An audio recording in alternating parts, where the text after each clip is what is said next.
Hi, I'm Barbara Rimkunis, and this is your Exeter History Minute. October is the time of year that we tend to get phone calls from people wanting to know about the ghost in their house. I don't know why they aren't bothered much by the ghost at any other time of year, because we don't get these calls around, Arbor Day, but there you are. Thanks to a lot of ghost programs on TV, and especially on channels dedicated to history, there seems to be an assumption that historical societies are also in the ghost business. We're not. We're in the history business. That being said, however, we do have a lot of really creepy stuff in our collections, so here are a few weird things that we're totally used to dealing with in the history biz. We already talked about concealment shoes found in the walls of houses in another History Minute, so I'll skip over that one. But how about this little publication? It was called a Bill of Mortality. These were published annually in the 19th century to report the causes of death in the community. Who knew you could die of mortification? How did anyone survive junior high?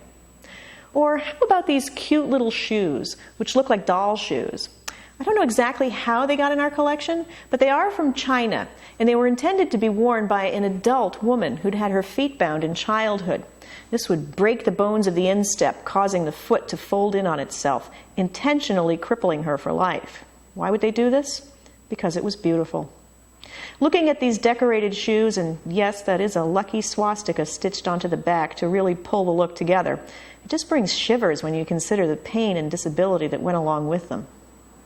And then there's this lovely wreath, looking like something you might find on Pinterest, except for the rather muted colors. You get a little closer and you notice that the flowers and branches are made of human hair. Grandma's gone, but we still have a little piece of her. Sometimes the deceased's hair was woven into jewelry, like this brooch and earring set from 1844. Sometimes they just collected the hair. Yeah, I just don't even know what to say about that. We have this trepanning kit, which was used to bore a hole into the skull to cure a headache. I think maybe we're just not as comfortable about death as people once were. Our expectation is that we'll lead a long life, but that wasn't always the case. Children died young, and the thought of never seeing that child again sent people into despair. One way of coping was to take a photograph. If you're not prepared for this, stop looking now. Post-mortem photos like this one usually give the appearance of the person sleeping.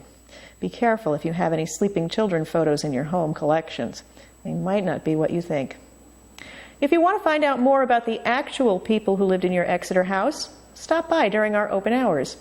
If you're interested in your house ghost, call an exterminator first, because this is the most common thing haunting most old houses.